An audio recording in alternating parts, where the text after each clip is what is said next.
தாவேகா அமைச்சரவைக்குள்ளார ஏற்கனவே அந்த திமுக கூட்டணியில இருந்து வந்தாங்கல்ல, ஆதரவு மட்டும் கொடுத்தாங்களே. கல்லாப்பட்டி கூட்டணி ஏங்க பேர் இருக்குல்ல அதுக்கு.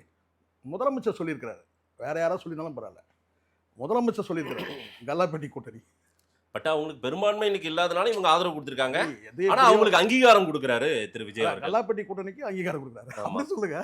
எல்லாருக்குமே மினிஸ்ட்ரி கொடுக்குறாங்க, கம்யூனிஸ்ட் மட்டும் வேண்டான்னு சொல்ற மாதிரி இருக்கு. விசிகா அக்செப்ட் பண்ணியிருக்காங்க அப்படின்ற தகவல் வருது. அக்செப்ட் பண்ணிட்டாங்கன்றது அஃபிஷியலா சொல்லட்டும், நம்ம பார்க்கலாம். உயர்நிலை கூட்டத்துல விவாதிக்கிறாங்க. ஆமா பாருங்க, எதுவா இருந்தாலும் உயர்நிலை விவாதிச்சு தான் பண்ணுவாங்க. எல்லாமே இப்ப இங்க தமிழ்நாட்டில் இருக்கிற அத்தனை கட்சியுமே வந்து ஜனநாயகப்படி நடக்கிற கட்சிகள் எல்லாமே. அதாவது உயர்நிலை குழு, பொதுக்குழு, செயற்குழு எல்லாத்தையும் கூட்டி தான் எல்லா முடிவும் எடுக்கிறாங்க.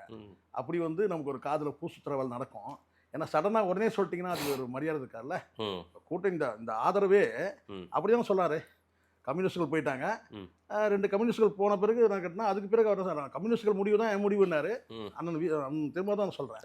அதுக்கு பிறகு என்ன சொன்னாரு கேட்டா வந்து ஒரு நாள் தாமதமாச்சு இல்லையா. அதுக்கப்புறம் தான் அந்த சோபா வகையெல்லாம் நடந்தது. நான் அதை பற்றி உள்ள போகல.